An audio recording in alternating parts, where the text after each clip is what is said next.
Zadnja tekma 18. kroga prve lige je potekala v Domžalah, Radomlje so doma pričakale nogometaše Krke. To je bil dvoboj dna in derbi začelja, kajti Krka je bila na predzadnjem, Radomlje pa še vedno na zadnjem mestu in zmago bi morda lahko ujeli priključek z Novomeščani. Prva akcija tekme je v 4. minuti, poskušal je Palić nekoliko mimo vrat, potem priložnost za Zukića, po kotu Radomelj je žoga končala nekoliko mimo gostujočih vrat. Še ena akcija za Krkaše, tokrat pred vrati Fuček, ki je prišel do strela oddaleč, ampak lahko delo za vratarja Andrića.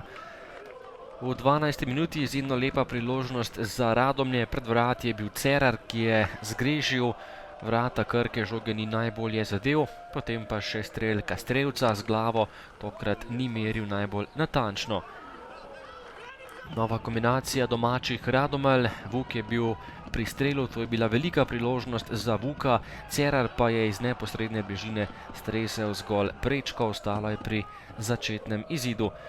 Še ena akcija za domačine, tokrat je streljal po lepem prodoru vrhunc, odlična obramba gostujočega vratarja Pelina in potem še zaključek prvega polčasa.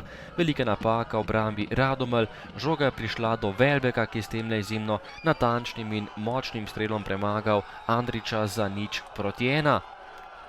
V zaključku prvega polčasa prednost za Novomeščane, pomemben gol v boju za obstanek v ligi, v boju za tisto 9. še zaenkrat rešilno mesto v naši prvi ligi. V drugem polčasu najprej priložnost za Novomeščane, mimo gola je meril Marin Perić, ki je streljal nekoliko previsoko, po dobri uri igre nova kombinacija zelenih. Po podaji Fučka je streljal Perić, lepa obramba Andrića, ki je tokrat rešil Radomlje. Nova akcija tudi za domače Mlinarje, poskušal je Balkovec svojo slabšo nogo za malenkost mimo leve vratnice Pelina, potem pa nevaren protinapad za Krko, takole velika napaka Andrića, ki je preigraval in takole je seveda bil to rdeči karton po izgubljeni žogi, direktna izločitev za nogometaša Radomelj, ki so tekmo končali samo z 10 nogometaši. Neumnost Andrića vredna izključitve, Radomljani so opravili že vse 3 menjave, med vratnici pa je na koncu vstopil celo igralec Zukić. Zaključek dvoboja 89. minuta in zadetek za goste. Marin Perić je povišal prednost, premagal Zukića in 0:2 za Novomeščane. Takole se je znašel pred vrati Perić in zabil še drugi gol v domačo mrežo. V zaključku je imel Perić še eno veliko priložnost, da zatrese mrežo, da zabije še tretji gol v domačo mrežo. To se tokrat ni zgodilo, kljub temu pa zmaga Krke v Domžalah. Zdaj imajo 12 točk, 7 točk več od zadnje vrščenih Radomelj.